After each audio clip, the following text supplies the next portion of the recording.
Week 4 lived up to the hype. Top teams are starting to justify their rankings, and more on this week's Tailgate.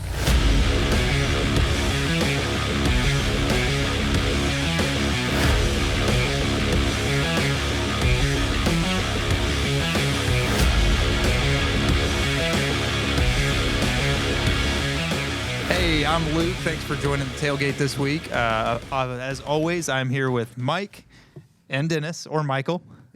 Michael. Michael, whoever you are. You're just getting me back for the first week, right? That's right. Yeah, That's right. It's Luke, Lucas. I don't really know, but I'm I Michael. just have one name, you know. We call you Dennis or Denny. Because I can't pronounce your last name. Yeah. Well, how many? He's got multiple last names. That's so true. Yeah. It's weird. He doesn't have a middle name. Oh man, you know I'm Mexican, man. What do you expect? But yeah, I mean, we like this past weekend was a lot of fun, a lot of great football, and we're about to get into that. But before we do, we're going to go and do a quick little shout out from our sponsor, which is tonight again is Explore Tours. If you live in the Middle Tennessee area and are interested in any kind of history tours or adventure tours or anything like that, that allows you to, hey, listen, I'm doing my pitch here. I'm really doing their pitch here. But I just said it weird. But if you're looking for any kind of adventure tour or history tour for the Middle Tennessee area, just hit them up at exploretours.com. All right. So we make a concerted effort on this show to try to keep our homer mentality at bay. To some degree, like we really do try to stay somewhat critical of our teams. Yes. So this past weekend, there was a game that I feel like if there's ever a time to allow one of us to be a homer, I feel like that week is now. Yeah, I mean, I think that there's only one other weekend that I will definitely 100% want to be a homer. Yeah. And that'll be towards the end of the year. But, you know, Go Blue. Like you said. My goodness. like you said, we made a concerted effort not to do that on a weekly basis. But today, I'm going to probably end up being a little bit of a homer. And we have to have a way to signify that. So whenever you see There this, we go. Whenever you see this, we are allowed to be a homer. It kind of looks like him if you think about it. Look at it, like Actually, you the know three what's funny? strands on top of everything. What's funny is my kids, I had this sitting on our table before I left, and my kids were like, "Dad, that kind of looks like you." It's not just me. They're like, I'm glad. He just doesn't have a beard. And I was like, all right. we could get My confidence we is gotta way get you- down. We got to get you a donut. Yes. Oh, I'd love a donut. And some Duff's beer. But anyway, I got to do Homer. Yeah, that's so fair. We got to get into our recap. Obviously, the best game. Well, I'm not going to say best. The biggest game, one of the biggest games in terms of rankings, what was going to happen to a ranked team was the 6 and 9. Ohio You can't go State. wrong with it. Yeah, you can't go wrong with a 6 versus a 9. Every time, it's probably going to be good. It should be. It should be. But Ohio State, Notre Dame. There was lots of ups and downs. I mean, the first half, Notre Dame really seemed to be, even though the score was Sad. well, it was sad. I mean, it was a great defense. It don't was get me a wrong, great yeah. defensive game, but even though the score was really kind of towards Ohio State, Notre Dame was moving the ball. They were doing a great job. You know, I think they missed a field goal. They went for a 4th and 1 and missed that. You know, Ohio State's defense kind of stepped up. The second half was when it really got interesting. Obviously, Notre Dame scores 2 unanswered touchdowns to go up in the third, and then the fourth came up. And my goodness, 2 4th and 1 stops on Notre Dame in the game. Yeah. You know, there was this joy of watching Trevion Henderson run for a 61-yard touchdown that, you know, I'm jumping up and down. I'm on my back deck. And then all of a sudden they cut to an angle of Marvin Harrison laying on the ground. And that joy just turns into this stress of, What's going to happen? Oh, my goodness. Your what heart just was happened? breaking, I know. It was. Like, you're like, I'm excited because we got this touchdown. I'm disappointed because Marvin Harrison, please, goes to commercial. And I remember looking at my buddy that I was watching with, and I was just like, I really hope that this commercial comes back and he's somewhat walking, even if it's with help. And he was. So Yeah. He was probably praying to the priest over there in Notre Dame. Yeah. I mean, I was not the priest of Notre Dame, but we didn't get a chance to watch it with you, or that would have been such a fun time to watch it with you because it's such a good game to watch. We ended up Dennis and I ended up in an Irish bar. Because we had They're also known as pubs. Huh? They're also known as pubs. That's true. But it's America. I think it's more of a bar. It was more of a bar. It was less of a pub. They like to probably think that they're a pub. But it was one of those things. It was just funny just because, we're surrounded by a bunch of people rooting for Notre Dame, all dressed in University of Tennessee clothes, which is weird. That's a weird dichotomy. Yeah, it's weird. And I mean, it's a pub, so a lot of drinks were passed around. Yes. So there's some of that for sure. Some color blindness. I literally I was mentioning to Dennis. I was like, especially when Harrison went down, I was like, man. The fact that man, that if he doesn't come back, that could feel like a death nail for Ohio State. Just not even just the game itself. Yeah, exactly. Well, the rest of the season. Reminiscent of last year, Jackson Smith and Jigba coming up with a hamstring injury again in the Notre Dame game. Yeah. Just kind of losing a big name receiver for who knows how long. I mean, I remember seeing the replay on the injury too. I was looking at Michael. I was like, no. That's scary. Like, I don't know if he's going to even come back at all. And when he did, I was just like, I just remember turning to Dennis and just going, man, he is a trooper. He is trying to be a leader for this team to go. He definitely was leading by example, and especially with his taped up ankle that looked like a cantaloupe. Yeah. I mean, it was like, hey, it was a little tape. It was just like just a little tape. It was two or three rolls of tape. Yeah. I mean, like Just a Scotch little tape. It was small. Like, little tiny. But then the final minute and a half, the drive to end all drives, it was beautiful. I mean, what was it, like 2.5 minutes? Or well, They got the ball back with 1:23, something like that. Minute 25, yeah. Couple big 3 and out, or set up a 3 and out with Notre Dame. Yep. But then the game-winning drive succeeding on a 3rd and 10, a 4th and 7, and a 3rd and 19. Yep. Which You got receipts. yeah, seriously. I mean, like Kyle McCord, He stepped up. He stepped up, got the ice in his veins, and just did what he needed to do. Props to you. We'll get into some of the other stuff, kind of why I think Ohio State was able to get in those positions a little bit later. Yeah. But yeah, it was what a game. What a game. It was one that I think even if I wasn't an Ohio State fan, would have been a whole lot of fun to watch. No, I mean, I'm not an Ohio State fan, but definitely, me and Michael were just definitely excited to watch that game. Yeah, it was a ton of fun. I mean, it was a lot of fun too because right next to it when it was on commercial break, we were able to watch like Arkansas and LSU duke it out, and then for a little while we were able to watch South Carolina and Mississippi State, but then they switched it over to Notre Dame and Ohio State, which was fine because. That was the better game that was on, anyways. Yeah. I mean, one of the TVs even had Texas and Baylor. I was like, no one cares. That should like no.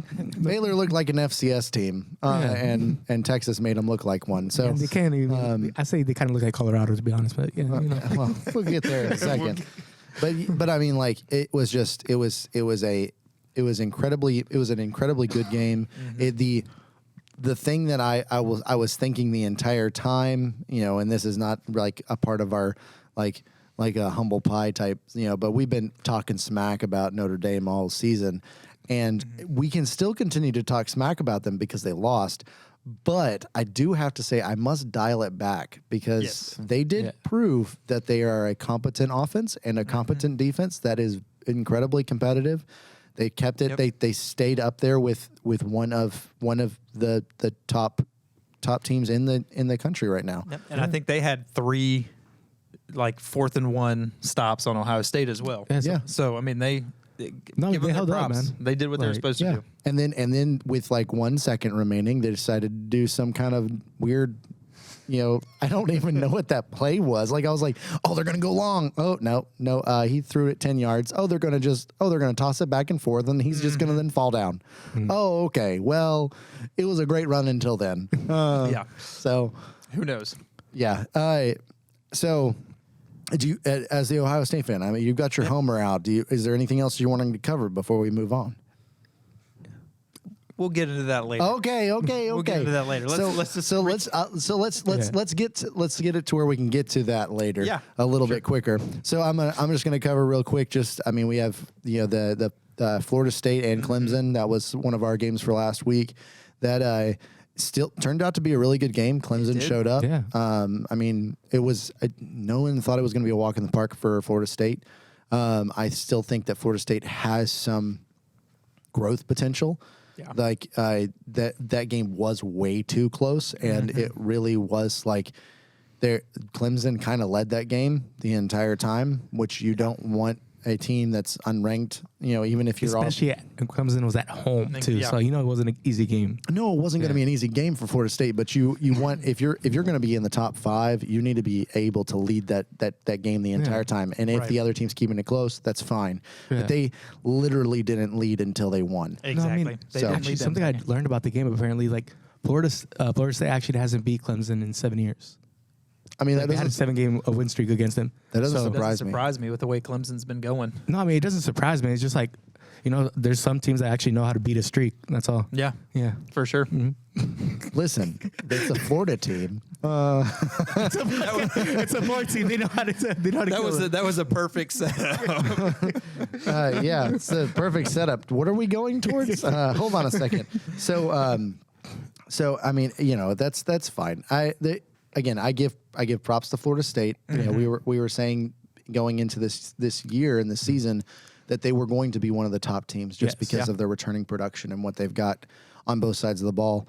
And they've definitely surprised us with some of their wins from a standpoint of like what they did to LSU. But this while this was a lot closer than I would have liked it to be, considering the arguable talent disparity there is between FSU and Clemson.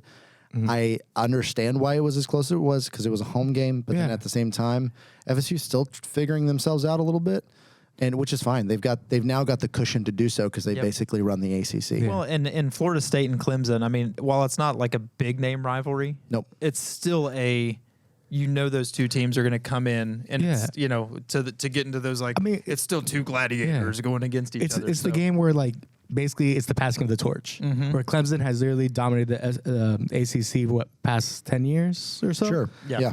So it's now the passing is like, hey, now it's Florida State. If they stay in the ACC, they're going to dominate for a few years. But what do you call it? It's definitely the passing of the torch. You could definitely see that. Unless Miami and Duke start to. You can't forget Louisville, man. Yeah, well, and I mean, honestly, those other 3 teams are they're looking good. Impressive, especially. I can't wait till this coming week's game actually for Duke specifically. Yeah, well, and so, but speaking of teams that, I mean, again, there was a lot of hype around Florida State going into this season, but there was a team that even had significantly more hype. It's an alumni of Florida State. Well, there you go. So, yeah.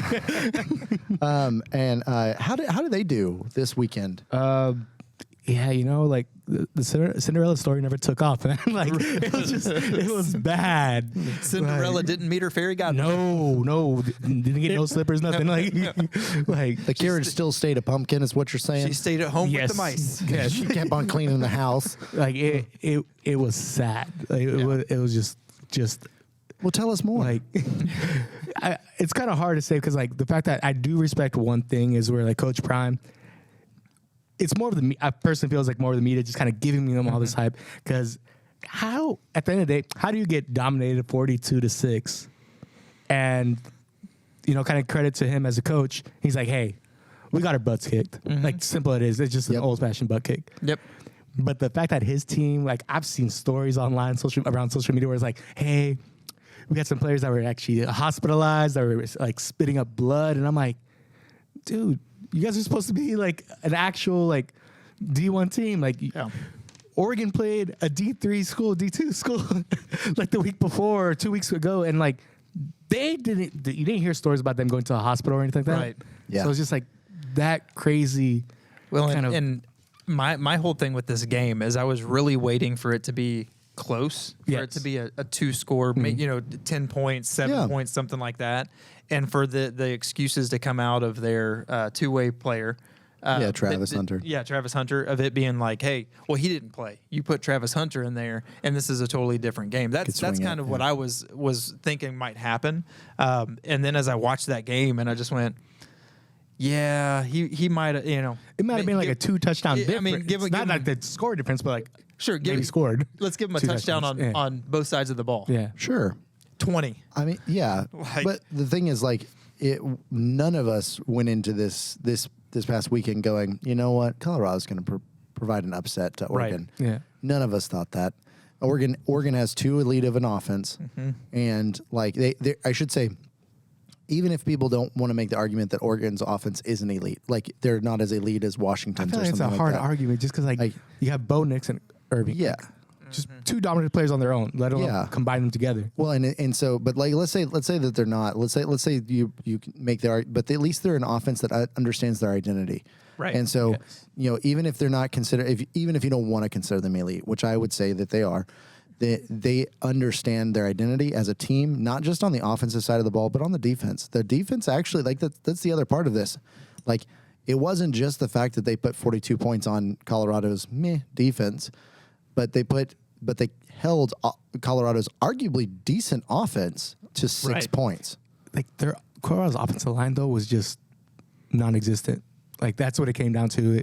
So like stopping them, honestly, like Colorado had trouble with their offensive line with previous games, with Nebraska and everything like that. But stopping them still, like to be able to stop Sanders, like he still played pretty good numbers. Don't get me wrong.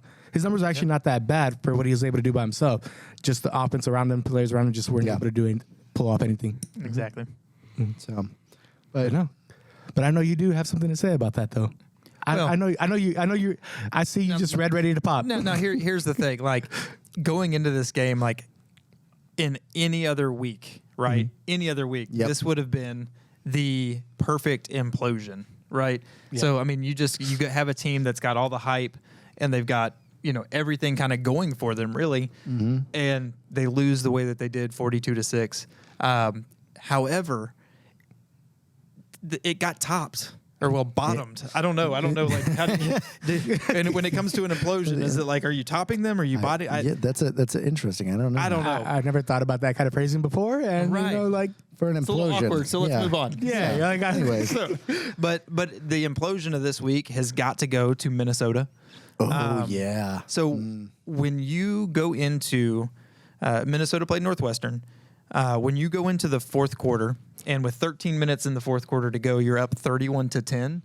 Normally, your fans start to leave because they're assuming you're going to win. Yep. But somehow, some way, Northwestern, who I think we've all given some flack to. Oh yeah.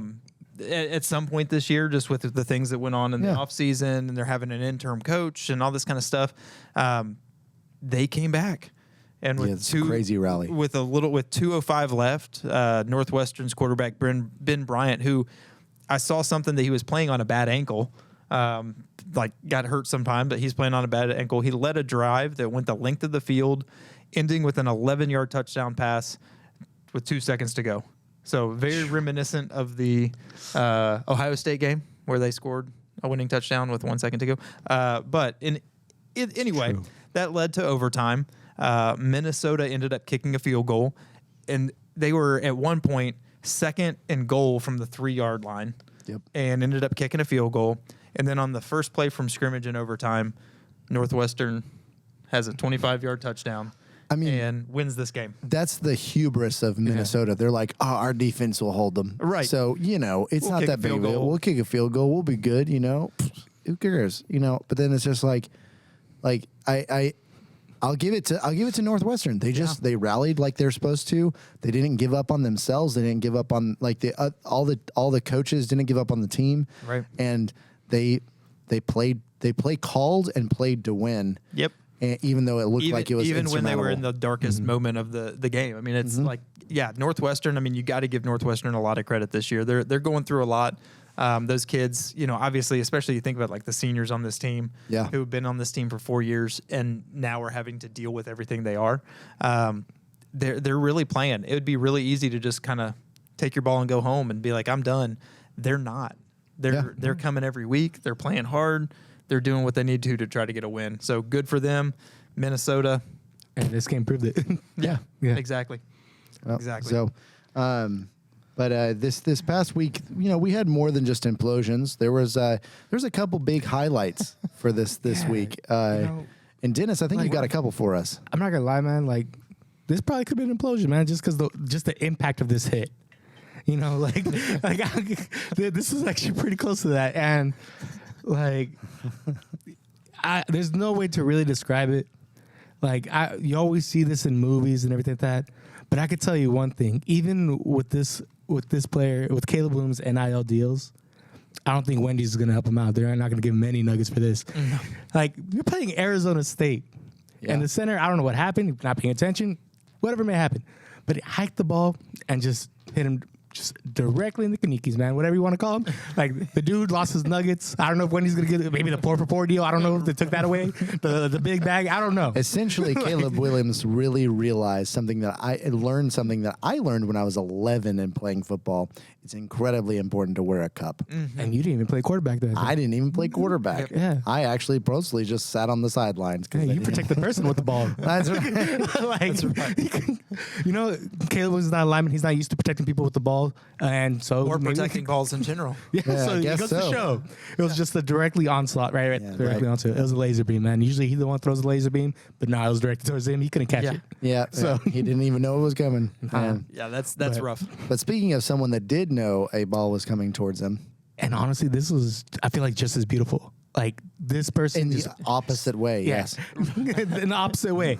He knows how to see the ball and just catch it just out of nowhere. He just literally I feel like he just plucked it. He just really kind of grabbed right over it. Yep. But Florida receiver, I believe, Pearsall.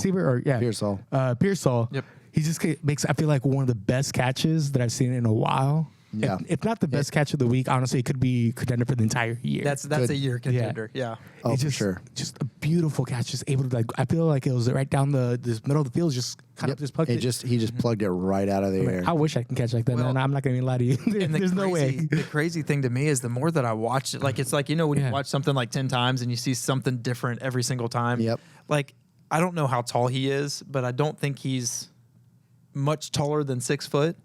And you see him jump and his arm out, like, stretches up, and you can tell the entire time he's going with one arm. Yeah, he's only 6'1". So like, 6'1", but he's going up, and you can see him, like, move his body down, and you just know he's going up with one hand. So he's going the entire time with one hand, and then there's 3 defenders all closing in on him at the same time, and you're just going, man, this does not look good. The score, Pulls it in, and man, it was beautiful. Yep. No. It was. I mean, it's the only like highlight in that entire game because Florida, I feel like, shouldn't have won that game, especially playing Charlotte. But yeah, hey, maybe it was the catch that kind of got them rolling. Yeah, I mean, they did not look great against Charlotte, and especially for like where Charlotte is in Conference USA, or they're AAC, yeah, right, so. Yeah. Athletic Conference, and so like they're like just, you know, they looked really weak. And just not focused, and maybe that's just they're about to head into SEC play, so maybe that was just what their head was. I will say at least my team wasn't like that this past weekend. They were ready to play, but I was about time. I know, but there were a few teams that were not ready to play this weekend, and unfortunately, those teams were the ones that I picked to win. So I got a lot of humble pie to eat. Like last week, so Ole Miss originally, they proved me wrong. They did not look past Georgia Tech, and this week they definitely proved me wrong again. They were not ready to play Alabama. Like here's I don't think they understand. Why do you believe in Lane Kiffin, man? I don't believe in Lane Kiffin. And I'm going to call him Lame Kiffin for the rest of the year. It's not the fact that I believed in him or whatnot. It was more the fact that I saw the potential for that team to be able to take advantage of a Bama team that is still struggling to find their identity. Instead, they let Bama kind of figure out some of their identity on Saturday, which is dangerous for the West, because what you don't want to do is, because again, we got a lot of teams that have to go and play Bama at Bama later this year.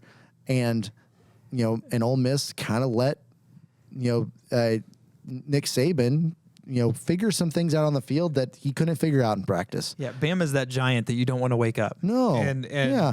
Everybody's kind of being like, hey, just be quiet. Go in there and do your job. And Yeah. then here's Lane Kiffin being like, nope. Yeah, hey, so we're just gonna pitch it out, see what happens. You know, see. Oh, yeah. Alabama's defense isn't gonna be able to stop us. We're so explosive. So Lane Kiffin, stop it.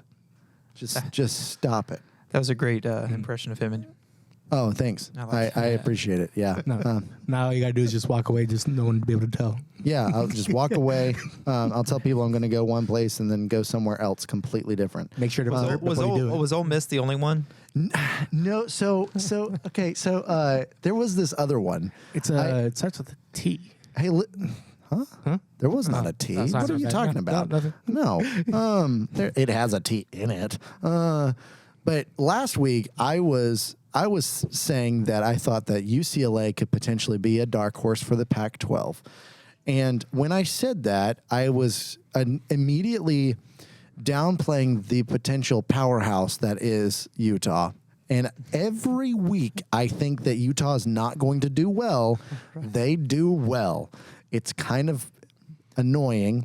So for the rest of the season, I will not be picking against Utah until they lose, which might never happen. I don't at this point. I don't even think Cam Rising exists anymore. I think that he's not. Need him. They don't need him. They clearly don't need him. I mean, they win with the defense, man. They don't need Turns out he anybody. just graduated. He just left. And they're like, what if he comes back? And that's their narrative that they're running with. But I mean, Utah's defense was just elite. They shut. Like, granted, it wasn't their offense that made that game. It was their defense. Their defense kept UCLA down. UCLA has a decent offense. Yeah, I mean, they have a freshman quarterback at the helm, so I can't wait to actually see how he develops too. But I was very surprised by that game. Oh yeah. Well, and it's just one of those things. Like, I am really surprised that it was as low scoring of a game as it was, because that's, what I'll also give UCLA some credit for is their defense did a decent job too. Yeah. But their defense also was dealing with third stringers on the offense, running that team. Right. So, well, and that's what's, I think, the big thing to look. You see the 14-7, and really what Utah's doing right now is they're kind of stalling for Rising. They're kind of it's kind of that, like, listen, defense, we're gonna jump on your backs and you're gonna have to take us where we need to go. Offense. You think they're going to be the sleeping giant of the Pac-12? I mean, they could be if Cam Rising comes back and plays the way that he's played. Utah's going to rise from the ashes. oh my gosh. We got to get a camera on that Rising. Right. Yeah. But That was not a joke that we set that up. was really good. I appreciate that. No, he loves that joke. I love so this that is perfect. But no, like they're wanting their defense. They're saying, hey, hold the team to 7, 7, 10, 14, whatever it is. You said those Offense, exact words. They did. And they're like, I heard 'em. Offense, just score more points. That's all we need you to do. Like, Yep, just try. Just Hey, try. Just try. No, the opposite And so- only needs to score one time. The other 7 points was the interception to run for TD. exactly. So I guess defense. Just score one time. Just offense. score one Our time. defense Yes. cover it. Defense will take care of the rest. And I think this is good. This is good experience for their defense because they are about to go into a gauntlet where they're going to have to face off against some of the best offenses in the country. They are, if not the best offenses in the country. And because they've got to play USC, they've got to play Oregon, they've got to play they're Oregon, Washington. Let's see here, Oregon State. Then they get a bye, and then California, USC, Oregon, Arizona State, Washington. Basically, all the Pac-12 Right. teams are going to be. Yep. Everybody's. and then end the year with Colorado. Colorado. Oh, drats. I'm actually kind of curious how that's going to go. But, You know what? If Colorado gets 6 wins, that means they might go to the Music City Bowl. We should go to that if that's the case. Ooh. That would be actually a lot of fun. We'll need to get our For that neon one? glasses. That would Gotta totally. get my hat and everything, man. You know what? I'm going to get the hoodie. I'll get the hoodie. I'll fully deck out. I'll cheer for them if they're at the Music City Bowl. I'll cheer for them. I'll lose All right, 2 go. toes for it. We'll do that. Yeah, but frostbite. anyways, so on this show, we try to keep ourselves humble. We eat some humble pie. We try to do it every episode. But sometimes we realize and we recognize that some commentators and other coaches and other personalities probably also need to eat some humble pie too. Yeah. So eat your words, Lou Holtz. Let's just eat them, Lou. Yeah, just eat them, Lou. Stop trying to back talk. Stop trying to double down on what you're doing. Let's just eat some. Let's eat your words here, and a little bit to the Notre Dame fans. Listen, I love people. I love fans. I love fans that cheer for their team. That are what a fan truly is, a fanatic, right? That's where it comes from. Lou Holtz did nothing but anger the Ohio State football team, fans. And I heard that he actually apologized to Marcus Freeman for what he did, for riling everybody up afterwards. But then he doubled down and said, no, I don't think that they're a great team. I think they're good. Yeah. And he still thinks that they're better than us still. And that's fine, you know, but when Ohio State is about a second better. About us, yeah. And that's all it takes. That's all it takes. And that's the thing that's so great about football is I can sit here and I can say there was most of that game that Ohio State was not the better team. Yeah, sure. The last minute 23, actually give it the last 2.5 minutes, the defensive stop beforehand, they were the better team. And that's all it takes in football. They did their job. So all these Notre Dame fans who are, you know, saying, oh, well, Sam Hartman's been playing for 27 years and has 50 games. This is his 50th game, and however, you know. So, you know, we got the quarterback. Well, guess what? Kyle McCord has ice in his veins. Kyle McCord showed on that last drive that he is the real deal. So I'm not even hearing Notre Dame fans now go, yeah, give it to Ohio State. Yep. So Notre Dame fans, just keep eating. Eat your words. We'll take it. I have nothing but respect for the Notre Dame team. They played their hearts out. Yep, they played really well. They did a really good job. They played great. It's just they didn't finish. So, but Lou Holtz, you're never going to see this, but eat your words. I think we should clip it and send it to him. Just add him. Yeah. I don't even know if he was going to be able to read that, man. Well, he has somebody. Maybe with his thick goggles and everything like that. Maybe he has somebody who'll read it to him. Yeah, read it to him. Let him listen to it. But we'll go from eat your words. We'll go into some of the bad calls. Sure. I saw. Yeah. And being that I'm this today, I do have to call out that one of the worst reffing calls was the catch by Marvin Harrison Jr. on the sidelines where he got his foot down, not being called a catch. Even though it was, they called it a holding, and then they reviewed it and saw that it was pass interference, and then somehow they were like looking at his arms. Yeah. But not his feet, which I'm pretty sure receivers get their feet down. I don't know. But that was bad. That was a bad. Yeah. There was one that was worse, though. And I do have to call that out. And this was an interception in the red zone from South Carolina, by South Carolina, when they were playing against Mississippi State. The interesting thing about this is that this game ended in a one-score game. For South Carolina, winning the game. And this interception, the defensive player clearly stepped out of bounds. The ball was in the air. You watched him jump from out of bounds. One foot was out of bounds. Now, granted, the out of bounds foot came up first. Sure. But it was while he was catching the ball. Yeah. There's no way that he established himself in the field of play to be able to make this interception. And I can understand missing it on the field, but then they go to review, and they still call it an interception. Yeah, they upheld it. Now, I'll be really honest. I downloaded the NCAA handbook and looked as much as I could as what is the rule of how you reestablish yourself? And I've seen you have to make 3 steps inbounds. Actually, I didn't see anything there. That was just like Wikipedia, which... Yeah, I mean, it's all interpreted. It's pretty reliable, but that's what I saw is three steps inbounds. He took maybe 1. Well, and I mean, really, his foot that was out of bounds never came back inbounds until he had caught the ball. Yeah. So he had never established. He had never established. And when you have something like that, especially when and this is why I've we'll get a little bit more into this a little bit later, but it's one of the reasons why I have an issue with South Carolina fans thinking they dominated that game. I'm like, Mississippi State is mediocre this year, and they know they are. And it's not and I'm not saying that to dog on them or anything like that. They honestly have a really good quarterback and some pretty good receivers. It's just they're just middle tier. They're not a Vanderbilt. They've got a better talent pool than Vanderbilt does. And they've got a great and they've got a great coach. But the thing is, they just don't have the same. They don't have the same talent level as an LSU or an Alabama or a Georgia. And so if, it's one of those things South Carolina, you played these guys at home and they almost beat you. Right. And you're acting like you're the big dog of the. I'm like, I get it. You have probably the best quarterback in the SEC. stat wise, everything like that. Like if you put Rattler on a Georgia type offense. Georgia would four-peat, and they would only have to win one national championship. That still doesn't really say his talent because Georgia never really plays any teams. So, so it's like that just. But that would just mean that Georgia, instead of only winning by 40 points, they'd win by 70. Yeah. So they just Oregon everybody. That's that's what Oregon likes to do. Or Miami to everybody. That's bro. Wrong one.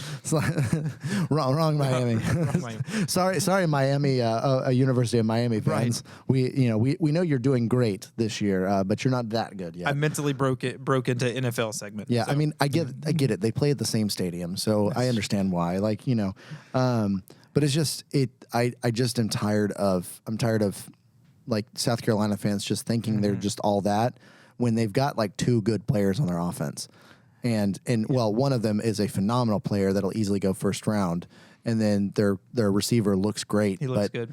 He only arguably looks good because Rattler's good. True. So it's just, but it's just one of those things. Like I just, with the call like that, you literally just set them up. And the SEC refs are just notoriously bad. They're terrible, but and it's one of those things that like you change the momentum. It was in the red zone. Yep. So you're changing the momentum. You're going potentially tying touchdown is now no chance of that. Mm-hmm. And then it comes down to last week we talked about this stuff is procedural. This isn't, these are things that you look at and you're not making a judgment call. Yeah. It's not a holding or a pass interference or a targeting, which I didn't even see many targeting called this weekend. Which was weird, yeah. Yeah, it was strange. But it's not something to us. Right. It's not something that you can look at and go, well, he did. It's literally his foot was out of bounds. He caught the ball before his foot was ever actually inbounds. Yep. Mm-hmm. That's where it's just egregious to me is that especially after a review, you go and you watch it at least once. Yeah. That should have been all it took is one time go, oh yeah, there you go. But that's where it's even worse to me is that it's just you look at a review, you know that it's wrong and you still give it to them. Yep. Agreed. And then for the game to end with them losing by 7, that makes it a hard pill to swallow. Yep. Even worse. Mm-hmm. So, but the only thing that could get worse than that would be some coaching decisions. Oh. And the coach who I'm going to have to call out here is a coach that I actually like, a coach that is a former Buckeye, a coach that currently coaches for Notre Dame. So Marcus Freeman, let's stay with that Homer position. Well, I guess it's not really Homer because I'm calling out the Notre Dame coach. Yeah, I mean. But as I said earlier, Notre Dame had every opportunity to win. Mm-hmm. Their offense played great. Their defense played great. That team was set up perfectly. And there were a couple coaching decisions that I think really kind of made them shoot themselves in the foot, and that just kind of showed to me while Marcus Freeman I think has a great future in college football, you can see the rookie mistakes. You can see the fact that this is his second year at a big school. And a lot of people are going to call out the last 2 plays that he played with 10 men, which again, we've called this out multiple times. Yep. That's a horrible play, especially the 2 plays at the end of the game where they score. That close in the goal line. That close on the goal line. And his what he said about that was, well, I didn't want to give them a freebie play. And you end up going, well, if you had a 300-pound lineman right where Ohio State ran, it wouldn't have been much of a free play. Yeah. Like, you're going to have another guy there, and arguably, he gets stopped because he ran right where the guy would have been. Yeah. And right now, even with 10 players, that was a little bit questionable. He barely made it. Yes. And the lineman would have been right where he ran. Yeah. So he wouldn't have gotten it. I would put money on if there was another guy there, he would not have gotten it. But I will say those 2 plays to me are not the plays that I'm going to call out here. And this is one where I think it shows how important it is to make the right calls throughout the game, not just in the big moments. Yeah. This was a big moment, but it was the 2nd and 15 throw and when Notre Dame had the ball, the series right before Ohio State went on their drive. They had just been sacked, or I think they might have called it a tackle for loss, and it was 2nd and 15. And they decided to do a little screen pass that Ohio State's lineman, JT Tuimaleo, I think is how you say it, tipped and stopped the clock. Mm-hmm. Now, had they ran the ball, had they done anything where the clock continued to run, Ohio State would have had to use their final timeouts, would not have had a timeout on their final drive.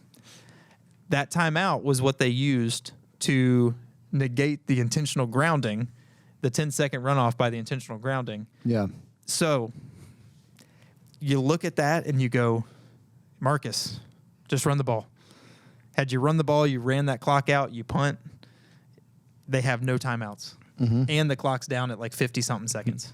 Yep. So that's the bad coaching call that I'm going to make. The bad coaching call was doing a passing play on 2nd and 15 that led to Ohio State keeping their timeout. Yep. So now thank you for doing it, Marcus. I appreciate it, and I'm glad that you made that mistake. But it was still a mistake, and your team would have won, in my opinion, without that call. That's fair. And I honestly, people will be like, well, it's not you. You're not really making much of a homer, conversation piece because you're just calling out bad calls. That were legitimate bad calls. Sure. But that doesn't change the fact that Ryan Day did have some bad calls in that game. And you don't have to pull those. You got your homer out right now. So. Well, here's the thing. Day had some bad calls, but then the video I showed you, he also had some bad moves. So I don't know if you saw the clip of him trying to be Ted Lasso and dance with his players. Those are bad. Just don't do that. Just let them dance. You coach. Okay, we pay you to coach. We pay you to teach, not to do. Right. And if you're gonna do it, go get some lessons. Learn how to Dougie before you do it. That's true. God, they don't do that no more, man. I'm old. I don't know what they do anymore. Yeah, old and white. It's all good. Right. All right. Are you trying to show him how to dance? No. I'm showing him what not to do. Oh, okay. Do not do it. So, well, I mean, just as upsetting as Lucas is dancing over here. I'm about to cry. I'm gonna go cry. Mind you, that's water in his bottle. We're going to go into our upsets for this week. So this week I decided, I was like, we were talking a little bit after last week's episode, and Luke had mentioned to me that he's like, I honestly, it'd be kind of nice, to not know what you're going to pick for your upsets. Mm-hmm. And before we started recording tonight, I was like, this week's going to be tough for upsets. There's just so many games that you could easily pick, but then other games that are just is that an upset? One of them we were talking about is University of Florida versus Kentucky. It's is that going to be an upset? Kentucky's the one that's not ranked, but they're the ones that are expected to win. So, how is that really going to be an upset? So, and some people are going to say that I'm being a homer because of the fact that I'm not going to pick, Tennessee and South Carolina and whatnot. And I can see how some people would say that that's an upset alert, but we'll get into why I don't think that is as much of an upset alert as people think it is here in a second, aside from what we've already talked about a little bit with South Carolina. But this week I'm going to, and obviously I'm not good at picking these because I'm gonna have diabetes by the end of this year with all the humble pie I'm gonna eat. I got insulin. I got you. Hey, good. You're really trying to get those toes gone. Listen. You're really going all in for that, Dion. I really want to look like Dion. I want to be him. Music City's like, I got 8 toes like you. I got them just this year. But I think that for the first time since I think we're going to see a major upset from Kansas. Okay. I think Kansas is going to go in and is going to beat Texas at Texas. And I mean, again, I think I heard, earlier that this is the first time Kansas has played Texas while they're both ranked. Okay. And 24-3. Okay. 24-3. I think Kansas has one of the things that they're a team that if you looked at their depth chart and their roster and returning production, they had an insane amount of returning production from last year, and they were a decent team last year. we know the type of team that Texas is. We know they're going to show up and play this game. We don't think they're going to look past Kansas, but I think that there's something. I don't know what it is. There's just something in the air. Something in the water. Something in the water down there. And because I picked it, it's probably not going to come true. But it's probably just a complete massacre. It could. And then that would, I mean, again, I'm used to being upset at this point. At these point, like that, when I Someone has to be. when I'm picking upsets, it's more just so I can be upset later. Michael just really likes pie. That's just the thing. He just really likes we need to explain to you how upsets work. You're supposed to I don't think you understand. Like the team that loses, yes, they'll be upset, but like it's usually the higher team that's the. I just think that there's that Kansas has enough playmakers on their team that Texas, if they don't play right, like Kansas themselves, they're gonna be able to take advantage of things from a talent level that Texas hasn't had a team be able to do. I could confidently say that if you were to put Kansas on the field with Alabama on a neutral field right now, I think Kansas would win. Okay. And so if that's the case, I just and I know that just sounds like an irrelevant stat or saying, but considering how close the Alabama-Texas game was, I just feel like Kansas is going to keep it a lot closer. They could even potentially run away with it because they do have the depth, they do have the talent, and so it just really wouldn't surprise me if they go in and they upset some people at Austin. The last one, I like that one. The last one that I'm going to go with, and I'm only going to go with it because of the fact that I want more disruption in the SEC West. Okay. Because it just needs to happen. Of course. It just needs to happen. But I'm looking at you, lame Kiffin. You better win against LSU. That's my other upset. Is I really do think that that LSU's their team, their defense is way too porous, especially in the secondary. They make Tennessee's secondary look good at times, which is incredibly impressive. Their offense, while it has a ton of talent, just seems consistently out of sync. You saw that a lot against Arkansas last week, and I mean, granted, Arkansas came and gave them They played very hard.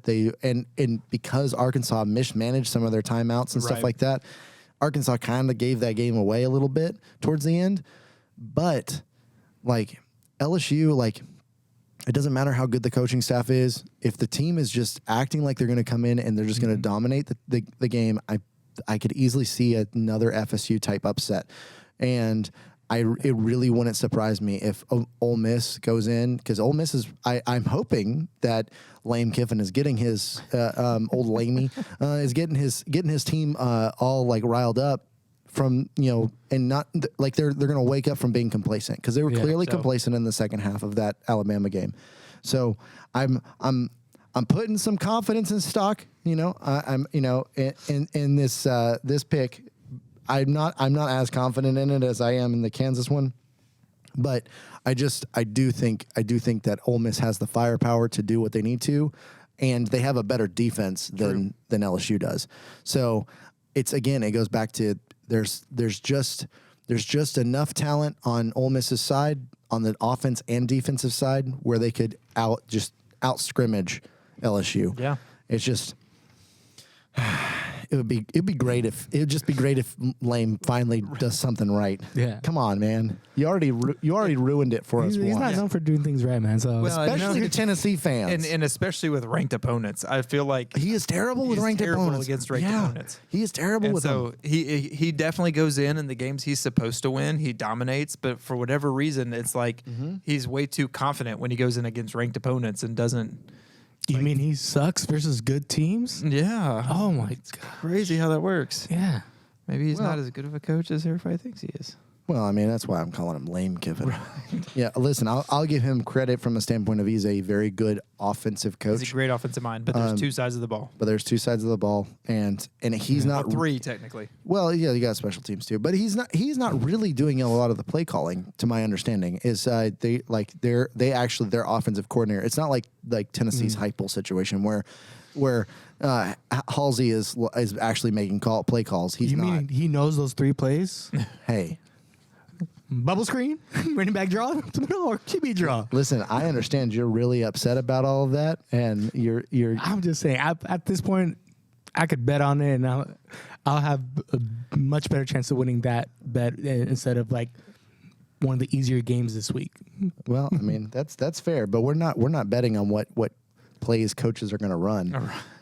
Anyway, so going into, we're not actually betting at all. No. So this is, don't bet on especially any of our upsets. I don't want to get any angry DMs. If Michael recommended, please don't. Yeah, probably go the opposite way. Actually, you probably won't make any money that way because that's where the betting lines are. I don't even play poker because I'm so bad at gambling. So. Fair enough. I mean, have you played it though with chocolate chip cookies? Because it's pretty awesome. No, because then I can't eat my cookies. Oh, dang it. That's true. So.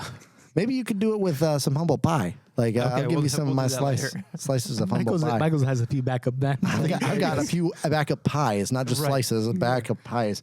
But anyways, we'll go into our game of the week. And so this week we have some pretty good games. There's some pretty. I don't think that the lineup this weekend is not nearly as good as it was last week. But I mean, I'll start. My game of the week is going to be Duke Notre Dame. I think that Duke has been playing great. I mean, ever since they upset Clemson at the beginning of the year, they've looked really good. You've got Notre Dame, who's coming off a big loss, and I think you're gonna learn a lot about Notre Dame in this game. You're gonna see how their coach gets them prepared to play after a big loss. You're gonna do one of two things here. You're either gonna crumble and you're going to see this 11th ranked Notre Dame just start to drop, or you're going to see them go, okay, that's not who we were. We're better than that. Let's show that this week. I don't know what we're going to see. Duke has a great defense, and so I think that Duke's defense against Notre Dame is I think Duke lines up and matches up well against Notre Dame's offense. So I'm excited to see what happens. I personally think Duke pulls this out, but...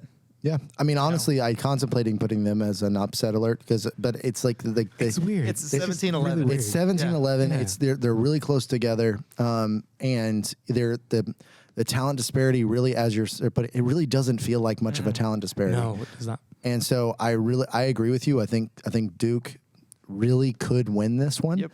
The only thing that would swing it in Notre Dame's favor is the fact that they got a little bit more depth. But that's about it. And then right now they're probably feeling a little beat up because of they just played a really good team. I think it's really going to rest on Riley Leonard. See how he does. Yeah, it's going to be because in terms of Duke's defense, they're known just to be swarming just everywhere. Right. And I love the way they've been playing the past few weeks.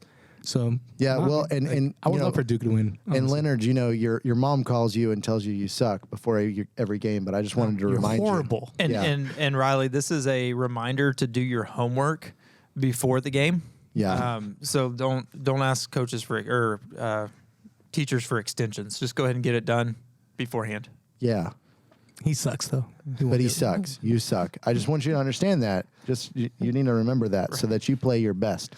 But Dennis, what you seem to pick a game of the week that we might have already talked about a little bit. Yeah, the game that you actually kind of mentioned earlier was the LSU and Ole Miss. You're not picking Colorado? Nah. Whoa. Wait, hold on. No, that's definitely not my game of the week. Like it just goes to show that he's off the bandwagon now. The hype train has imploded. I was never on the bandwagon on that. First of all, I just liked what he was doing as a coach. He was just running behind the wagon. Yeah, I'm no homer here. That's you. No, but. Nah, like for me, it's gonna be LSU and Ole Miss though, as well as the definitely game of the week for me. And I'm actually gonna be for LSU. I see that Ole Miss is actually kind of the favorite when it comes to that, like just barely, kind of like depending on what side you're kind of looking at too, as well with that. But I feel like Jaden Daniels is gonna be. I really hope he kind of comes out to be kind of winning that game. It kind of like actually shows his talent level because I just feel like he's kind of been underwhelming for kind of the expectations I've had, and just I feel like other people have expectations for him because he was supposed to be a Heisman favorite, and I feel like he has not. He has not played up to standard. Not lived up to that at all. Yeah, and I mean the fact that his stats and him and Rattler's stats are so close to each other. Yeah. And Rattler's surrounded by a much worse offense. Yes. Right.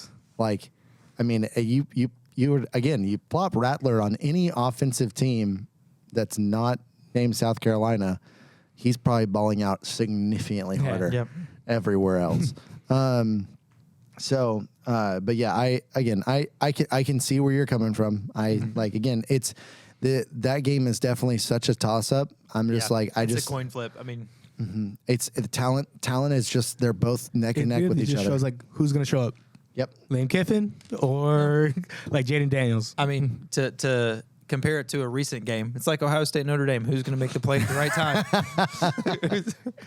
Hopefully, it doesn't come out until the last second. Who's gonna make the play that changes the game? So here's the thing. It's kind of like that, except for the fact that the score will be a lot higher because neither one of them have that good of a defense.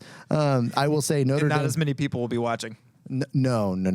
Yeah, not they. You won't have 10.5 million people watching the LSU Ole Miss game. You'll be lucky if you probably have 2 or 3 million. Yeah. And it's not because LSU doesn't have a good following, because they do. They have a really good following. Well, it's 2 to 3 million. That'll be more than how many Notre Dame fans watch the game. Yeah, that's true. I mean, it's an ACC network. They don't get you don't get that much for such well, it's a network. NBC, so it's, NBC. that's a pretty big network, Yeah, but it's all right. Again, well, YouTube is bigger. YouTube is bigger. YouTube is bigger. All right, we got one more game of the week. So Need to know what yours is. Yeah, going into mine, and if you haven't guessed by now, my game of the week is going to be Tennessee versus South Carolina. Oh, so you believe South Carolina's going to win again? No, I do not believe that, and you can move that over here. That's fine. This is less of me being a homer and me just looking more at what's going to happen. Like, I think that while Tennessee definitely is still figuring out their identity on the offensive side of the ball. I mean, I can tell you what it is. Bubble screen. Hey, listen. I could draw it out for last you. Week they only played that like 3 times. They only ran that like 3 times. You mean they only played it 3 times versus a team from Conference USA? Hey, listen. So I get it, but here, like, again, that UTSA is the twice reigning champion of their conference. You can get onto that all you want. They still are a good team. They're not just some pushover FCS team, and it would have been a closer game. I agree if their starting quarterback had been in, but at the same time, I think our defense did what they were supposed to do. They showed up, and our offense played the way that they're supposed to, in the sense that they played up tempo. They ran plays they hadn't run before. They actually did. I hope it was a spark that they needed to have. There were some surprising play calls that were very reminiscent of the golden stuff last year. But the reason why I don't see this as an upset is multiple reasons. One, the team that we played last year at Columbia has taken a step back. Rattler has taken many steps forward, but the team surrounding him has taken steps back. They're not the same team. They are not, like, defensively, they're not as good on the ball. Offensively, they are terrible, in the sense of, like, your offensive line has let through 16 or 17 sacks in just the first 4 games. Right. Put it in perspective, they were at that last year for the entire season, I believe. And so that's not okay. Like, that's not a good thing. Now I could be getting that stat wrong, but it's still 16 to 17 sacks within the first 4 games is not good. You're averaging 4 sacks a game. Right. That's pretty terrible. You're actually right on the nail on the head, man. 16 sacks right now. Yeah. And so like Tennessee has 17 sacks on the season. Tennessee's front defense is why our secondary might not be phenomenal. Our front loves to get after the ball. Yep. And so they will be pressuring the snot out of Rattler. And I know he likes to scramble. He's very fast, but we have a front 7 that's actually pretty stinking fast. Mm-hmm. So I'm not super concerned about him. I'm not as concerned about us being able to shut him down. The other part of that is this is the revenge game for Tennessee this year. We're not as concerned about Georgia. Like, it's not that we're not it's in the sense of we're not concerned about Georgia whether we're going to win or lose. We're not concerned. We're not just concerned about playing them. We're not. We're honestly not even looking forward to Alabama. We as a fan base and as a team. He's about to say we as Tennessee Volunteers. He's like, I'm part of the team. Volunteers. No, like, but it's ever since that massive, disgusting loss last year, they've that date has been circled on the calendar, and so much so that Tennessee has been supposedly rumored to be breaking out their blackout uniforms early, because they normally only pull those out during like Halloween, and so they're supposedly going to break those out early to just try to add a little extra level of intimidation. I love those uniforms. And I love those uniforms too. They looked great against Kentucky last year, and they worked. Kentucky had so many problems against us last year, and it's just one of those things. Like I think that there's a lot of momentum swinging Tennessee's way in that regard. And if Tennessee, the other thing is Tennessee as a team, they know that if they're able to not only win this, but win this cleanly and well in hand, it sets them up for this gauntlet they're about to have to deal with. Yep. Texas A&M, sets them up, Alabama, Missouri, Kentucky, UConn. Man, oh gosh. The implications for this game, like a loss, puts them out. Yeah, they're. You were saying it. They're out of the West. Yep, out of the East. Sorry. And so like that's the thing is that people are like, well, you already lost to Florida. It's like, whatever. The thing is, Florida is not going to beat Georgia, period. But if Tennessee's able to secure this win, and then we can go in, we can figure out they can figure out their identity by the Georgia game, they will win against Georgia. Georgia is not playing enough teams to actually build their identity properly this year. Yeah. And brick by brick. And so it's one of those things like when that game rolls around, like if Tennessee can secure all those wins, they will win the East. Yeah. But if they lose on Saturday, they know that they're out. Mind you, I'm just saying, they didn't have the greatest offense last year either. But Rattler did 30 for 37, 438 yards, and 6 TDs. Tennessee doesn't really have a great secondary, like you said. Yeah, but like... Great receivers or not, if the quarterback can get it in. He also had a better offensive line. He had a much better offensive line. Rattler did. So we'll see. That's what I'm saying. It's his offensive line last year. Tennessee's defense probably only used to seeing bubble passes, is all I'm saying. Anyways, thanks for joining tonight's Tailgate. Come back next week to join our conversation for another exciting week of football.